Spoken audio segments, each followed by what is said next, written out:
Hello everyone, welcome back to my channel eco सीखो। मैं पूजा चौधरी। मेरी आज की इस वीडियो में मैं 11th क्लास की जो इकोनॉमिक्स का हमने इंट्रोडक्शन शुरू किया पोर्शन, उसमें एक टॉपिक पढ़ाने वाली हूँ, प्रोडक्शन पॉसिबिलिटी कर्व। ठीक है बेटा, मैंने आपको ना लास्ट वीडियो में बताया है इकोनॉमिक्स के बारे में कि इकोनॉमिक्स एक सब्जेक्ट होता है जिसमें हम रिसोर्सेज को मैनेज करना सीखते हैं। अब रिसोर्सेज की बात अगर मैंने की है तो रिसोर्सेज दो लोगों के पास होता है, कंज्यूमर और प्रोड्यूसर। अच्छा, ये होते कौन है? ये लोग पर्सन होते हैं। कंज्यूमर भी एक पर्सन है, प्रोड्यूसर भी एक पर्सन है। कंज्यूमर के पास रिसोर्स जो होता है, एग्जाम्पल मनी ले लीजिए। कंज्यूमर अपने रिसोर्सेज से क्या करता है? मनी से क्या करता है? गुड्स एंड सर्विस खरीदता है। जिन चीज़ों की मतलब गुड्स एंड सर्विस, वो गुड्स एंड सर्विस खरीद रहा होता है कंज्यूमर, जिन गुड्स एंड सर्विस की उसको ज़रूरत होती है। किस लिए खरीदता है? ताकि उसकी वो ज़रूरत पूरी हो जाए, अर्थात वांट सेटिस्फाई के लिए, वांट सेटिस्फेक्शन के लिए कंज्यूमर अपने रिसोर्स को यूज़ करता है। किस चीज़ के लिए? To purchase goods and service.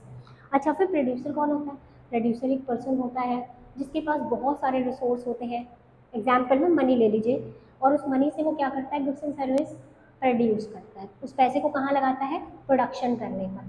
तो इकोनॉमिक्स में प्रोड्यूसर का काम क्या होता है? प्रोड्यूसर वो सभी लोग होते हैं, या प्रोड्यूसर एक ऐसा पर्सन होता है जो गुड्स एंड सर्विसेज को बनाने का काम करता है। ठीक है, गुड्स एंड सर्विस को बनाने का काम करता है। अच्छा, गुड्स एंड सर्विस को बनाते समय ना, जैसे एग्जांपल मुझे अगर ये मार्कर बनाना है, मैं एक प्रोड्यूसर हूँ, मुझे ये मार्कर बनाना है, तो इस मार्कर को बनाने के लिए मैंने सोचा मार्कर बनाना है, मैंने चुटकी दबाई तो चुटकी घुमाई और मार्कर बन जाए, ऐसा तो हो ही नहीं सकता। तो मैं क्या करूँगी? इस मार्कर को बनाने के लिए भैया मुझे बहुत सारा सामान चाहिए, रॉ मटेरियल चाहिए, मशीनें चाहिए, लेबर चाहिए, एक फैक्ट्री चाहिए जहाँ मैं इसकी मशीनें लगाकर इसको बनवा सकूँ, और इन सब के लिए पैसा भी चाहिए। समझ रहे? तो प्रोड्यूसर इन सब चीज़ों का पहले अरेंजमेंट करेगा, तब तो ना वो गुड्स एंड सर्विस बनाएगा। तो ये जो सब चीज़ें हैं ना, जो प्रोड्यूसर की मदद करती है गुड्स एंड सर्विस को बनाने में, वो सब चीज़ें कहलाती है रिसोर्स। क्या कहलाती है? रिसोर्स। तो प्रोड्यूसर प्रोडक्शन करने के लिए भी जिन जिन चीज़ों की मदद लेता है, उन सब चीज़ों को प्रोड्यूसर क्या कहता है? रिसोर्स। ठीक है, अब इस कॉन्सेप्ट को समझने के लिए मैंने रिसोर्स वर्ड का मीनिंग आपको बता दिया। अब ये कॉन्सेप्ट समझते हैं। अब देखिए, एक ना प्रोड्यूसर है, वो आपके पास एक चिंता लेके आया कि उसे ना गुड्स एंड सर्विस बनानी है, पर वो बड़ा कंफ्यूज है कि उसके पास जो पैसा है उससे वो कौन सी गुड्स एंड सर्विस बनाए। क्यों कंफ्यूज है? क्योंकि भाई इस समाज में जितने भी लोग रहते हैं, उन्हें बहुत सारी चीज़ों की ज़रूरत होती है। भाई मुझे मार्कर चाहिए, आपको नहीं चाहिए। ठीक है, वाइट बोर्ड चाहिए, आपको नहीं चाहिए। आपके घर में फॉर एग्जाम्पल कुछ भी सामान आता है, जैसे फ्रिज, कूलर, टीवी, ये आपको चाहिए। अब ये प्रोड्यूसर ये भी बना सकता है। समाज में बहुत सारी गुड्स एंड सर्विस है जिसे वो बना सकता है, पर वो कंफ्यूज है किसको बनाए। सब क्यों नहीं बना रहा? सब बना ले भाई। तो प्रोड्यूसर जब ये क्वेश्चन लेके आए ना, कंफ्यूजन कि क्या बनाओ, ठीक है, तो आप प्रोड्यूसर ध्यान से सुनिए, प्रोड्यूसर कंफ्यूजन लेके क्यों आए? क्योंकि समाज में बहुत सारी गुड्स एंड सर्विस लोगों की ज़रूरत होती है, पर वो हर गुड्स एंड सर्विस को प्रोड्यूसर नहीं बना सकता, क्योंकि उसके पास रिसोर्स लिमिटेड है। ठीक है, तो वो समझ ही नहीं पा रहा वो किस चीज़ को बनाए। फिर उसने अपना दिमाग लगा घुमा के उसने दो गुड्स डिसाइड करी, goods X and goods Y. ये कोई भी दो गुड्स हो सकती है। फिर उसके दिमाग में कंफ्यूजन आ गई कि गुड्स एक्स और वाई डिसाइड तो कर ली है, कितनी बनाऊं भाई? डिसीजन के बाद ये तो बनाना है, पहला क्वेश्चन। दूसरा, कितनी क्वांटिटी बनाऊं? एक्स की कितनी बनाऊं, वाई की कितनी बनाऊं? समझ ही नहीं आ रहा उसे। फिर वो आपके पास आया एक क्वेश्चन लेके। अब आप उसे जवाब देंगे। प्रोड्यूसर कह रहा है कि भाई देखो, मेरे पास 10,000 रुपये है। मैंने कहा ओके। उसने बोला मुझे एक्स गुड्स और वाई गुड्स बनाना है, पर मुझे समझ नहीं आ रहा मैं एक्स और वाई की कितनी कितनी यूनिट बनाऊँ। तो मैं उसको जवाब दूंगी, इकोनॉमिक्स की स्टूडेंट हूँ ना, तो मैं कहूँगी आओ मैं समझाती हूँ आपको। मैंने कहा देखो, आपके पास मैं ऑप्शन दे रहा हूँ कि आप एक्स और वाई को कैसे कैसे बना सकते हो। मेरा दिमाग तेज, मैंने आंसर दे दिया। मैंने कहा देखो, अगर ना आप एक्स की एक भी ना बनाओ, ऑप्शन दे रही हूँ मैं आपको, तो आपको वाई की आप 10 यूनिट बना सकते हो। 10,000 रुपये आपने, प्रोड्यूसर ने मुझे 10,000 का बजट दिया, तो मैंने उसको 10,000 के बजट में पहला कॉम्बिनेशन, पहला ऑप्शन ये दिया, एक्स और वाई का। प्रोड्यूसर को ये पसंद आया तो ठीक है, नहीं आया तो वो कहेगा पसंद नहीं आ रहा, दूसरा बताओ। ऐसे थोड़ी होता है जीरो बनाओ, एक्स की भी बनानी है भाई मुझे, तो मैं बोलूँगी ओके, आप एक काम करो, एक्स की एक यूनिट बना लो। लेकिन अगर आप एक्स की एक यूनिट बनाओगे ना, तो आपके कुछ पैसे तो एक्स को खरीदने में भी लगेंगे, तो वाई की प्रोडक्शन के लिए कम कम पैसा बचेगा, और कम पैसा बचेगा तो प्रोडक्शन जहाँ 10 हो रहा था, जब पूरे पैसे इस पे लग रहे थे, तो अब जब पूरे पैसे यहाँ नहीं लग रहे, कुछ पैसे वहाँ के लिए भी यूज़ कर लिए, तो यहाँ की क्वांटिटी का प्रोडक्शन क्या हो जाएगा, कम हुआ। अब ये कैसे कम हुआ, 1 यूनिट कम हुआ, आगे आपको दिख रहा है 2 यूनिट कम, ये मैं बताऊंगी। प्रोड्यूसर को ये ऑप्शन पसंद आए, ठीक है, वो 1 और 9 बनाना शुरू कर सकता है, लेकिन अगर नहीं पसंद आया तो आपसे तीसरा ऑप्शन मांगेगा, तो मैंने उसे तीसरा ऑप्शन दे दिया, भाई x की 2 यूनिट बना ले और y की 7, ठीक है। पसंद आया, ये ऑप्शन भी 10,000 का ही पड़ेगा, तेरे को 10,000 ही लगेंगे इस ऑप्शन को बनाने में। ये भी नहीं पसंद आया तो मैंने तीसरा ऑप्शन दे दिया कि 3 और 4 बना ले, इसको भी 10 के 10 पूरे खर्च होंगे। इसको पसंद आता है, ठीक है, नहीं आता तो आगे बढ़े। चौथा ऑप्शन पांचवा ऑप्शन मांग रहा है, मैंने कहा x की अगर आप 4 यूनिट बनाते हो तो सारा पैसा यहाँ खत्म हो जाएगा, y के लिए कुछ नहीं बनेगा, ये भी एक ऑप्शन है आपके पास, पर इस ऑप्शन पे भी आपके कितने रुपए खर्च होंगे, 10,000।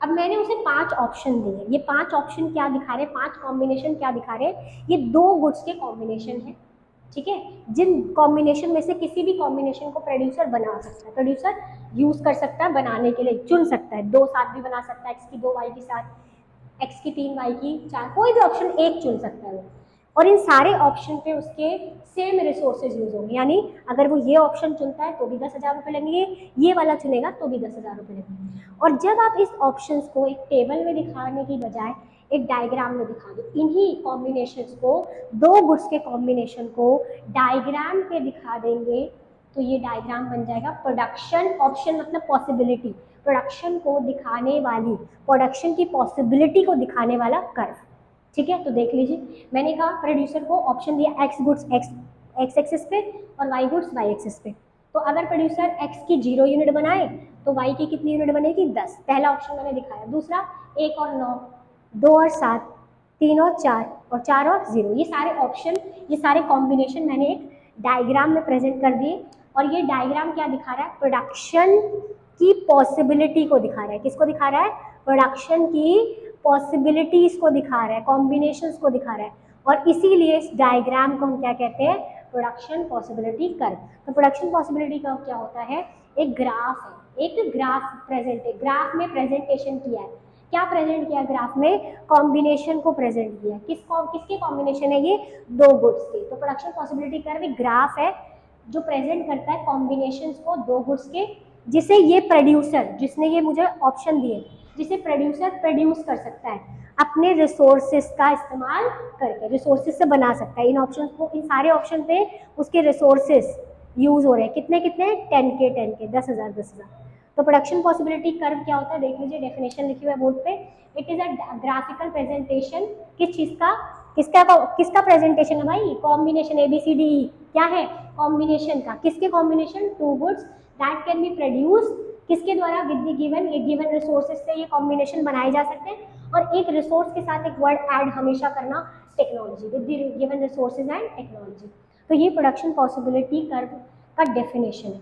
अच्छा, प्रोडक्शन पॉसिबिलिटी कर्व एक बाउंड्री क्रिएट करती है, इसीलिए प्रोडक्शन पॉसिबिलिटी कर्व की जगह हम कई बार एग्जाम में प्रोडक्शन पॉसिबिलिटी बाउंड्री शब्द भी यूज कर सकते हैं, या प्रोडक्शन पॉसिबिलिटी फ्रंटियर, फ्रंटियर मतलब होता है सीमा, एक रेखा दिखा रही है कि ये तुम्हारे ऑप्शन है, ठीक है। अब एग्जाम में ना एक क्वेश्चन आता है कि प्रोडक्शन पॉसिबिलिटी कर्व बनाते समय अजम्पशंस क्या होती है, मान्यता। तो प्रोडक्शन पॉसिबिलिटी कर्व बनाते समय आपको टोटल 5 अजम्पशन फॉलो करनी होती है, 5 मान्यताएं, जो मैंने बता भी दी, आपको समझ भी नहीं आई, मतलब आपको पता नहीं चला। तो सबसे पहला, ध्यान से सुनिए, प्रोड्यूसर के पास 10,000 रुपये थे, कंफ्यूजन में पहला कंफ्यूजन क्या था, क्या बनाए, इस 10,000 रुपये से क्या बनाए, तो 2 अजम्पशन यहाँ पर आ गए। पहला, प्रोड्यूसर के पास क्योंकि रिसोर्स लिमिटेड है इसीलिए वो कंफ्यूज है कि वो क्या बनाए, तो 2 ऑप्शन, प्रोड्यूसर के रिसोर्सेज लिमिटेड है, पहला अजम्पशन। दूसरा, उस रिसोर्स से वो कितने गुड्स बनाएगा, 2, दूसरा अजम्पशन। 4 क्यों नहीं बना रहा, अजम्पशन है, मानना है कि 2 ही बनेगा। तो पहला अजम्पशन क्या है, प्रोडक्शन पॉसिबिलिटी कर्व का पहला अजम्पशन, रिसोर्सेज आर लिमिटेड, देख लीजिए स्क्रीन पे आ रहा है। दूसरा अजम्पशन क्या है, with the given resources only 2 goods can be produce, second assumption. तीसरा अजम्पशन, चलिए, तो सेकंड अजम्पशन क्या, थर्ड अजम्पशन क्या थी कि जितने भी, अब तीसरा अजम्पशन ध्यान से सुनिएगा, ये जितने भी कॉम्बिनेशंस थे ना बेटा, इन कॉम्बिनेशन पे प्रोड्यूसर को आपने क्या बोला, इस पे भी 10 लगेंगे, इस पे भी 10, सारे कॉम्बिनेशन पे अगर रिसोर्स का इस्तेमाल देखा जाए तो सेम है, फुली सारे, यानी आप प्रोड्यूसर को कोई ऐसा ऑप्शन नहीं दे रहे कि भाई देखिए 9,000 का है, ये 8,000 का है, रिसोर्स जितने प्रोडक्शन पॉसिबिलिटी के जितने भी पॉइंट है, जितने भी कॉम्बिनेशन है, उस हर कॉम्बिनेशन पर रिसोर्स सेम अमाउंट में यूज होंगे, मतलब रिसोर्सेज फुली, जितने रिसोर्स दिए हैं फुली यूटिलाइज होंगे। तो तीसरा एजम्पशन क्या है, resources are fully utilize, fully and efficiently utilized. तीन एजम्पशन, पहला रिसोर्सेज आर लिमिटेड, दूसरा with the given resources only 2 goods produce, और तीसरा assumption resources are fully and efficiently utilized. और चौथा assumption सुनिए, ये टेक्नोलॉजी से है। चौथा assumption क्या है, टेक्नोलॉजी। आपको ये भी मानना है कि टेक्निक चेंज नहीं होगी, हर कॉम्बिनेशन पे same level of technology use होगी, अर्थात टेक्नोलॉजी आर कांस्टेंट। ठीक है। और जो पांचवा assumption है, जिसमें आपको ये आप दिख रहा होगा कि पहले तो एक यूनिट x की एक यूनिट बढ़ाई और y की एक घटानी पड़ी, फिर कितनी यूनिट घट रही है, 2, फिर कितनी यूनिट घट रही है, 3, फिर 4 घट रही है। यहाँ देखो x की एक एक यूनिट ही बढ़ रही है, पर y की, यानी मैं प्रोड्यूसर को ऑप्शन जब दे रही थी ना, तो जब उसे x ज्यादा बनाने थे तो मैंने x की एक एक, हर कॉम्बिनेशन पे x की एक एक यूनिट बढ़ाई, पर ये वाले जो कॉम्बिनेशन थे ना, y के कॉम्बिनेशन जो मैं घटा रही थी, देखिए पहले एक कॉम्बिनेशन घटा, पहले आप x की एक यूनिट बढ़ाने के लिए y की एक यूनिट घटानी पड़ी, फिर अगर x की 1 से 2 यूनिट बनानी है तो y की कितनी यूनिट घट गई, 2 यूनिट, फिर कितनी यूनिट घट गई, 3 यूनिट, फिर कितनी यूनिट घट गई, 4। यानी x की एक एक यूनिट ही बढ़ रही है, पर y की जो यूनिट है ना, देखो x ज्यादा बनाओगे तो y तो कम कम बनाना होगा, लेकिन y के कम होने का जो स्पीड है वो बढ़ रहा है। देखो पहले एक यूनिट घटा, वो एक यूनिट चली, फिर 2 यूनिट चली गई इसकी एक बनने के बदले, फिर कितनी यूनिट चली गई, 3, फिर 4। ऐसा क्यों हो रहा है, तो इसका कारण है पांचवी assumption कि रिसोर्सेज जो है ना, देखिए x और y को जो बनाने वाले रिसोर्स है वो अलग अलग है। एग्जाम्पल, x और y को बनाने वाले मेरे दो प्रोडक्शन फील्ड है, एक x को बनाने वाले अलग लेबर रखे हैं मैंने, y को बनाने वाले अलग लेबर रखे हैं। अब मैं y वाले को बोल रही हूँ, मेरे पास रिसोर्स बाहर से तो ला नहीं सकती, लेबर मुझे बाहर से नहीं बुलाना, मेरे सेम जितने लेबर है उन्हीं में से मुझे काम करवाना है। तो मैं अगर x का क्वांटिटी ज़्यादा बनाना चाहती हूँ तो लेबर बाहर से तो मैं हायर कर ही नहीं सकती, तो मैं कहूँगी y वाले डिपार्टमेंट में जो लेबर काम करे ना, अभी आओ तुम x बनाओ। अब बताओ, जो बंदा y को बनाने में महारत हासिल है वो x को उतना एफिशिएंटली बना नहीं पाएगा। ये तो वही चीज़ हो गई कि आपने टीचर को बोल दिया चलिए आप ऑपरेशन थिएटर में जाकर ऑपरेशन करिए, समझ रहे हैं, यानी जिसका काम जैसा होता है वो उसी को साधता है, समझ रहे हैं। यानी अगर मैं y को y बनवाती हूँ ना तो बड़े अच्छे से बनाएगा, पर वो x को उतनी एफिशिएंटली, उतनी सक्षमता से नहीं बना पाएगा। तो पांचवी assumption है कि रिसोर्सेज x और y को बनाने वाले जो रिसोर्स है ना, वो इक्वली, मतलब resources are not equally efficient in the production of both goods. दोनों गुड्स को बनाने में रिसोर्सेज इक्वली एफिशिएंट नहीं है, इसीलिए जब x का आपको एक्स्ट्रा प्रोडक्शन चाहिए ना, तो आप y से रिसोर्स लाओगे, और जब आप y से रिसोर्स लाओगे तो ध्यान से सुनना, y का लेबर x को बनाने में उतना एफिशिएंट नहीं है, तो आप y से ज़्यादा रिसोर्स लाना होगा ताकि x की एक यूनिट बन पाए। तो y का प्रोडक्शन ज़्यादा घटेगा और x का सिर्फ कितना बढ़ पाएगा, एक ही यूनिट बढ़ पाएगा। अभी आपको ये ज़्यादा डिटेल में, मेरे को नेक्स्ट वीडियो में मैं इसको पूरा डिटेल में बताऊंगी और हमारा पीपीसी खत्म हो जाएगा।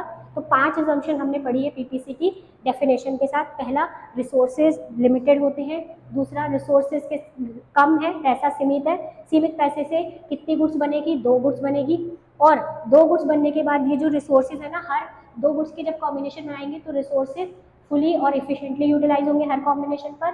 और ध्यान से सुनिए, हर कॉम्बिनेशन पर रिसोर्सेज फुली तो यूटिलाइज होंगे, लेकिन जब आप एक कॉम्बिनेशन से दूसरे कॉम्बिनेशन पे जाएंगे, रिसोर्स ट्रांसफर करेंगे एक्स के लिए, तो resources are not equally efficient in the production of both goods.